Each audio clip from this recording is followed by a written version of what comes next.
बता दूं, क्योंकि तीनों की पहचान एक ही जैसे है, एक ही तरह है, तीनों के नियम बिल्कुल सेम है, बस एक ही नियम है, तीनों के एक ही नियम है, बस आप लोगों को हेल्पिंग वर्ब का ध्यान देना है। अभी मैं आपको बताऊंगी, ठीक है।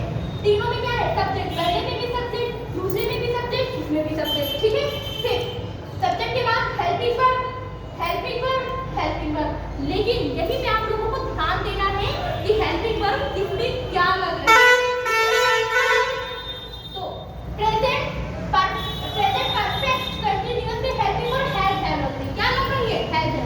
जब मैंने आपको परफेक्ट टेंस पढ़ा दी थी तभी मैंने आप लोगों को बता दिया था कि द्विवचनकर्ता के साथ हैज का प्रयोग होगा और बहुवचनकर्ता के साथ हैव का प्रयोग होगा, ठीक है। आप लोगों को याद है ना, जिन लोगों ने नहीं देखा है पिछला वीडियो, वो लोग पिछले वीडियो को देख ले और चैनल को सब्सक्राइब कर दे, ताकि आप आगे वाले जो भी वीडियो होगा वो उसका आप लोग तक प्रोवाइड हो जाए, ठीक है।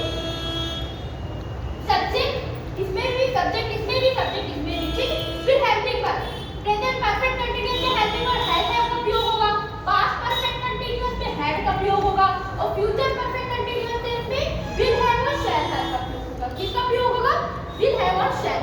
जब मैं आपको इंडेफिनिट टेंस पढ़ा रही थी तभी मैंने आपको ये चीज बताया था कि आई और वी के साथ शैल का प्रयोग होगा। किसके साथ, यदि कर्ता आई और वी है, यदि कर्ता यदि सब्जेक्ट, जब सब्जेक्ट आई और वी होगा तो हेल्पिंग वर्ब क्या होगी, शैल होगी, और बाकी सभी कर्ता के साथ हेल्पिंग वर्ब विल होगी। आपको सिर्फ इतना याद रखना है। एनओटी नोट डालिए, मैंने इंडेफिनिट पे नोट करवा के आप लोगों को बता रखा है, ठीक है। इंडेफिनिट टेंस में मैंने नोट लिखवा रखा है कि आई और वी कर्ता के साथ शैल का प्रयोग होगा, बाकी सबके साथ विल का प्रयोग होगा, ठीक है।